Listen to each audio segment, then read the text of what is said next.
কান দিয়ে কথা শোনো, এমতো অবস্থায় যে তোমার মুখ বন্ধ রাখো। কিসের থেকে?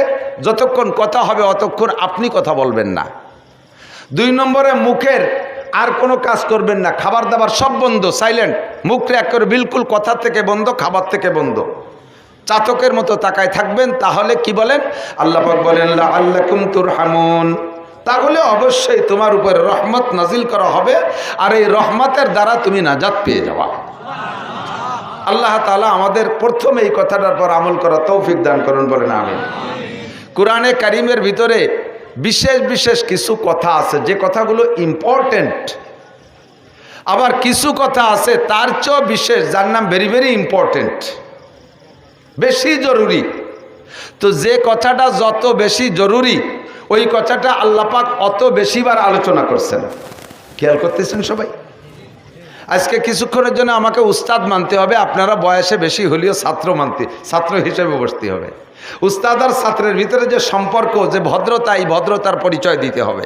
নীরবে কথা শুনবেন, পেটের মধ্যে যা আছে সব খালি করে, নতুন করে পাত্রটা খালি করে হা করে রাখেন, যাতে দিলি কিছু ঢোকে। কোরআন শরীফের ভিতরে যে বিষয়গুলো আল্লাহ তাআলা বেশি প্রয়োজন মনে করেছেন, ওইগুলোকে একটু বেশি আলোচনা করেছেন। যেগুলো আরও বেশি প্রয়োজন, সেগুলো আরও বেশি আলোচনা করেছেন। যেমন নামাজ, মুসলমানের ইবাদতের ভিতরে অন্যতম ইবাদত নামাজ। আলোচনা করেছেন 82 বার। কতবার? 82 বার। নামাজের চাইতে আমার জানা মতে মুসলমানের জিন্দেগিতে আর এর চেয়ে গুরুত্বপূর্ণ ইবাদত হতে পারে? কথা বলে না, হতে পারে?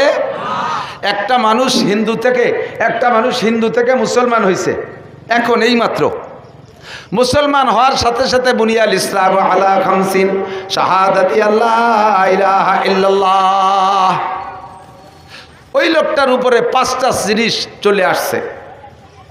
ওর এই ঈমান আর ইসলামকে টিকিয়ে রাখার জন্য 5টা খুঁটি তার তৈরি করতে হবে। 1 নম্বরে মুখে পড়তে হবে, আপনারাও পড়েন, আশহাদু আল্লাহ ইলাহা ইল্লাল্লাহু ওয়া আশহাদু আন্না মুহাম্মাদান আবদুহু ওয়া রাসূলুহু। এই কথাটা ওই লোকটাকে মুখে বলা 1 নম্বর ফরজ। এই কলেমা পড়ার সঙ্গে সঙ্গে লোকটার উপরে আরও 4টে জিনিস এসে গেছে। 4টের ভিতরে 1 নম্বরে নামাজ, 2 নম্বরে রোজা, 3 নম্বরে যাকাত, 4 নম্বরে হজ।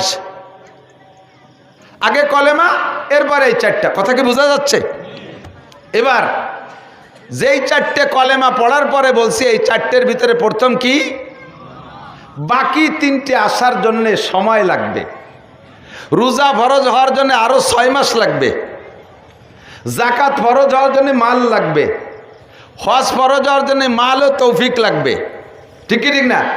কিন্তু এখনই কলেমা পড়ার সাথে সাথে ওই লোকটার উপরে সর্বপ্রথম ইবাদত কোনটা এসে চেপে ধরবে?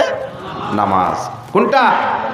ফজরের আগ পর্যন্ত, ফজরে ওয়াক্ত হওয়ার আগ পর্যন্ত তার ইশার নামাজ পড়তেই হবে। ঠিক না? যেই লোকটা, যেই বাচ্চাটা নাবালেগ ছিল, এই 10 মিনিট আগে ছেলেটা সাবালেগ হয়েছে, এখনই সর্বপ্রথম ছেলেটার উপরে যেই ফরজটা আসছে সেটা হলো মুখে কলেমা পড়তে হবে, এরপরে তাকে 1 নম্বরে নামাজ। ঠিক না?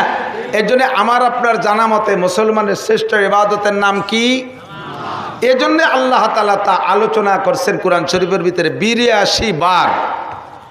একবার বললেই তো যথেষ্ট ছিল, কিন্তু কতবার?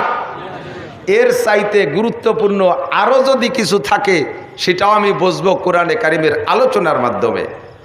কোরআন শরীফের ভিতরে কোরআন শরীফের ভিতরে এর চেয়েও বেশি আলোচিত হয়েছে আরেকটা জিনিস। এর চেয়ে বেশি আলোচিত হয়েছে আরেকটা জিনিস। সেইটা কি জানেন? সেটা হলো জিহাদ। বলেন কি? জিহাদ। একটু বলেন। আমলিগির লোকের উপরে জিহাদ ফরজ না নফল? কথা কয় না? বিএনপি এলাকার উপরে, জাতীয় পার্টি, কলেমা পড়া মুসলমান যারা আছে সকলের উপরে জিহাদ ফরজ। জিহাদ কখনো জিহাদ ফরজে কিফায়া, জানাজার নামাজের মতো 50-60 জন যুদ্ধ করে আসলি বারা, বাকিরা জিম্মাদারি খালাস। আবার কখনো কখনো জিহাদ ফরজে আইন, যে সময় ঘুমসান লেগে গেছে সে সময় নারী আর পুরুষ সাবালেক যারা আছে বসে থাকার কোনো অধিকার নাই। লাঠি ছুটা, দাও কাছি, খুন্তা কুড়েল, যার কাছে যা আছে ফেনা বটি নিয়ে নেবে, ভর্তি হবে। ফরজে আইন। এইটার আলোচনা কোরআন শরীফের ভিতরে হয়েছে কতবার জানেন? 682 বার। তা নামাজ সর্বশ্রেষ্ঠ ইবাদত বলে ওটার আলোচনা পাইছি 82 বার, এর চাইতে আরো 600 বার বেশি আলোচনা হয়েছে কোরআন শরীফের ভিতরে জিহাদের আলোচনা। তাহলে বোঝা যায় নামাজের চাইতে জিহাদ গুরুত্বপূর্ণ। আমি একটু প্রমাণ করে বুঝাই দিয়ে আবার আলোচনার দিক চলে যাব, এ জায়গা আমার আলোচনা না। এদিকে আসেন। রোজায় অনেক কষ্ট হয়, রোজা রাখলে কষ্ট হয় না আপনাদের? বৈশাখ জ্যৈষ্ঠ মাসে রোজা তো রাখছেন মুরব্বীরা, কষ্ট হয় না? তো রোজায় প্রচুর কষ্ট হয়ে গেছে বিদায় আপনি কি আল্লাহরে বলতে পারবেন, আল্লাহ রোজায় কষ্ট হয়ে গেছে, আমি আজকে ঈশান নামাজ পড়ব না? হ্যাঁ, আল্লাহ কি কোনো জায়গা বলে দিয়েছে যে রোজায় কষ্ট হলে তোমার নামাজ পড়া লাগবে না? নামাজ বাদ দাও, পরে আর একদিন পড়ে দিও, সুযোগ আছে। হজ যারা করেছেন, হাজি সাহেব যদি কেউ থাকেন আমার সাথে সাক্ষী দিবেন। আর এদানিং হজ হয়ে গেছে বড় সহজ, সব জায়গা গাড়িতেই যাওয়া যায়, আর ইচ্ছে করলে পায়ে হেঁটেও হজ করা যায়। হজ করার জন্যে যদি আপনি 9 তারিখে মাগরিবের আজানের পরে আরাফাত থেকে রওনা দিতে হয়, গাড়িতে যাওয়া যায় মুজদালেফায়, কষ্ট হয় না। তাও মুজদালেফায় 11 কিলোমিটার পথ যাইতে গাড়িতে 3-4 ঘন্টা সময় লেগে যায়, এত জ্যাম। আর পায়ে হেঁটে যদি যান, মাগরিবের নামাজের আজানের পরে ওখানে নামাজ পড়া যাবে না। আজান হবে আরাফাতে, কিন্তু নামাজ হবে না।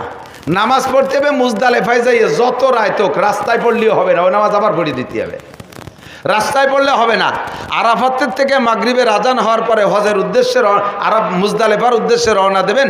পায়ে হেঁটে যদি মুজদালেফা যান, এরপরে মুজদালেফায় যাইয়ে ওখানে আগে মাগরিবের 3 রাকাত ফরজ, এরপরে ঈশার 2 রাকাত ফরজ বা 4 রাকাত ফরজ, এভাবে ওখানে ঈশার নামাজ তার পরে পড়ে ওই জায়গা ফাঁকা জায়গায় রাত কাটাইতে হবে। ফজরের আজান দেওয়ার পরে ফজরের নামাজ মুজদালেফায় পড়িয়া সেখান থেকে শয়তান মারার জন্য জামরায় যেতে হবে। এখানে 4 কিলো 5 কিলো 6 কিলো পথ পায়ে হেঁটে যেতে হবে। এই আরাফাতের থেকে মুজদালেফাতের থেকে সকালবেলা পরের দিন 10 তারিখ সকালবেলা শয়তান মারার জন্য যাইয়া শয়তানরে মারিয়া আবার ওখান থেকে 3-4 কিলোমিটার মক্কা, ওইটুকু যদি পায়ে হেঁটে যান, এরপরে যাইয়ে যে আপনি সে জায়গার নিচে কাবাঘরের পাশে মাতাব বলে যেটাকে, যেটুকু নিচে ঘুরতে দেখেন, ওই জায়গা আপনি জায়গা পাবেন না, ও জায়গা গাড়িওয়ালারা চলে গেছে আগে, ওখানে আর জায়গা পাবেন না। এবার আপনার তওয়াফ করতে হবে মসজিদের ভিতর দিয়ে।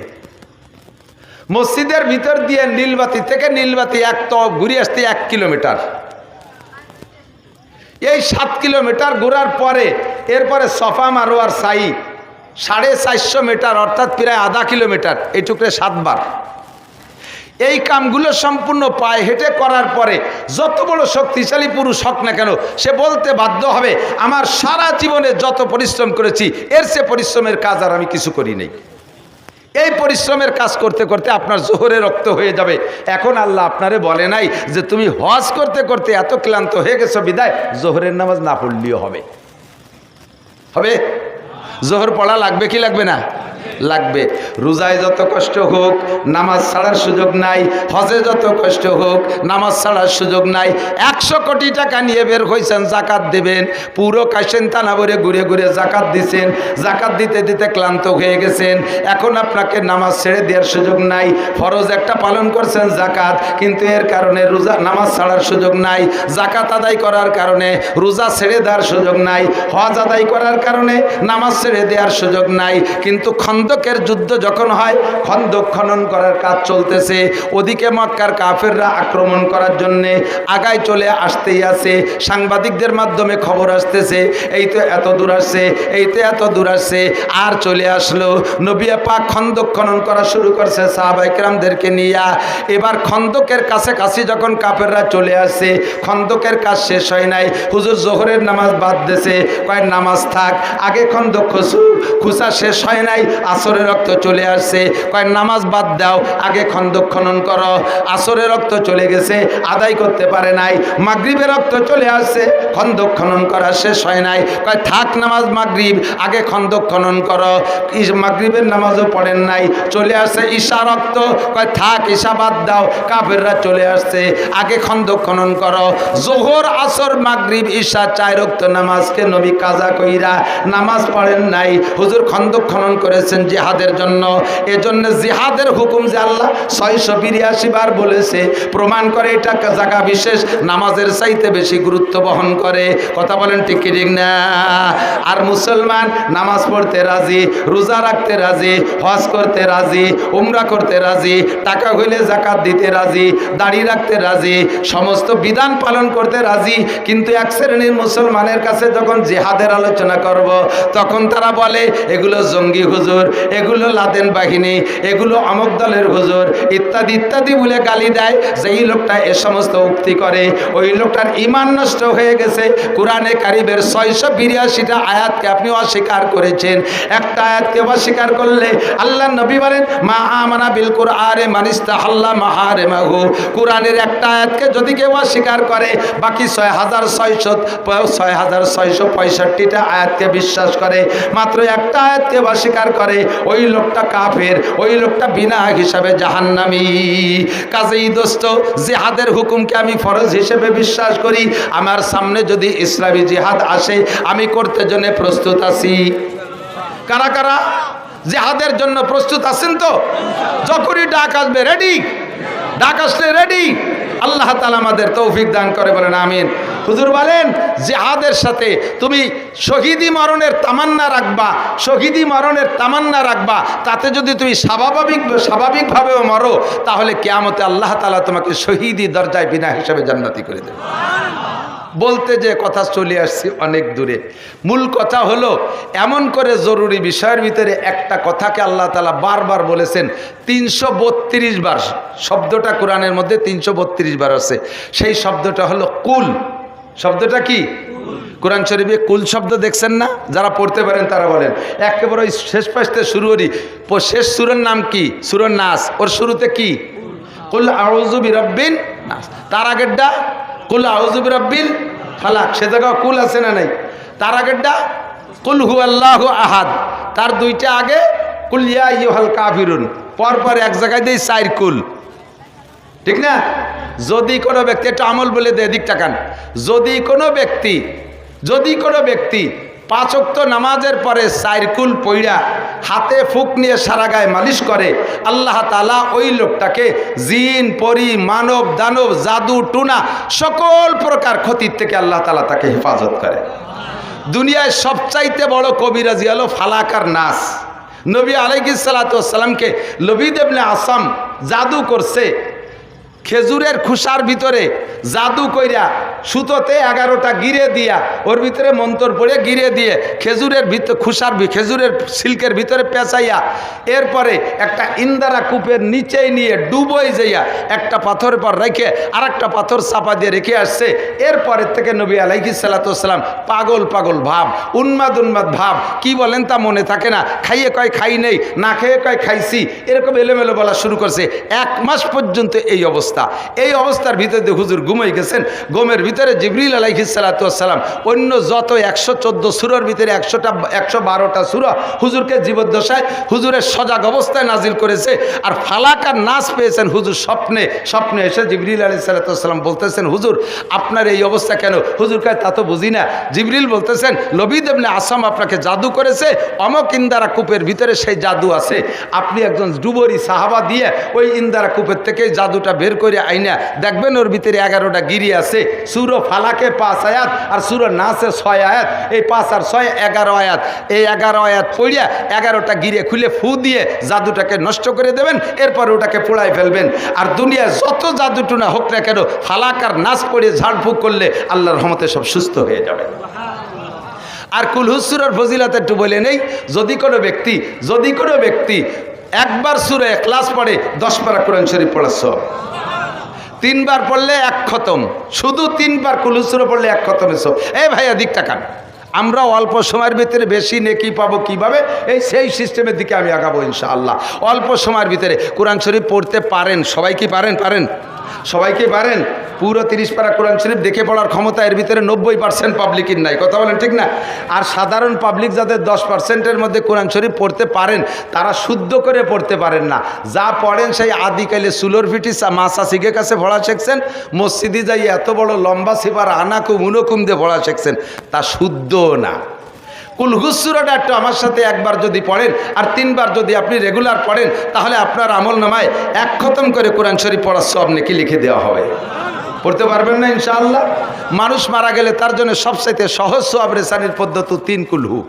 3 কুলহু পড়ে নিয়ত করলে হাত উঠে মুনাজাত করা লাগে না। প্রত্যেকদিন আব্বার জন্য 1 খতম কোরআন শরীফ পাঠিয়ে দিতে পারেন। কবরের কাছে দাঁড়ায় পড়বেন কুলহু আল্লাহু আহাদ আল্লাহুস সামাদ লাম ইয়ালিদ ওয়া লাম ইউলাদ ওয়া লাম ইয়াকুল লাহু কুফুওয়ান আহাদ। মনে মনে নিয়ত রাখবেন আমার আব্বা পাবে। যদিও ওই অজ্ঞানী বিজ্ঞানীরা আমাদের এ নিয়ে ক্রিটিসাইজ করে যে কবরে তোমার আব্বার এই যে নেকি যাবে কুলহু সূরার নেকি, ওতে কোনো তো হুটো দরজা জালনা টালনা রাখুন, ডোয়ে কোন ভাগ দিয়ে। তো তারে আমরা বলবো এদিক টাকান, তাকে আমরা জবাব দেব তোর মোবাইলের মধ্যে টাকা ঢোকে যে ভুটোই দিয়ে, আমার আব্বার কবরও এই 3 কুলহু সোয়াব ঢোকে সেই ভুটোই দিয়ে। চট্টগ্রামের থেকে টাকা পাঠাইলে বিকাশে আপনার এই কাশিয়ানির মোবাইলের মধ্যে ঢোকে কি ঢোকে না? টাকা ঢোকার সময় কি দেখা যায় যে এই যে 1000 টাকার নোট ঢুকতেছে, ওই টাকাকে উড়িয়ে উড়িয়ে এসে ঢোকে। যদি টাকা আকাশ দিয়ে উড়িয়ে এসে মোবাইলের মধ্যে ঢুকতো, তাহলে 100 টাকা পাতাম না, পথে ফুটিয়ে জাল ফাইতে তো জালে বাদাইয়া ভেসাল ভাইতে টাকা রেখে দিত। ঠিক কি ঠিক না?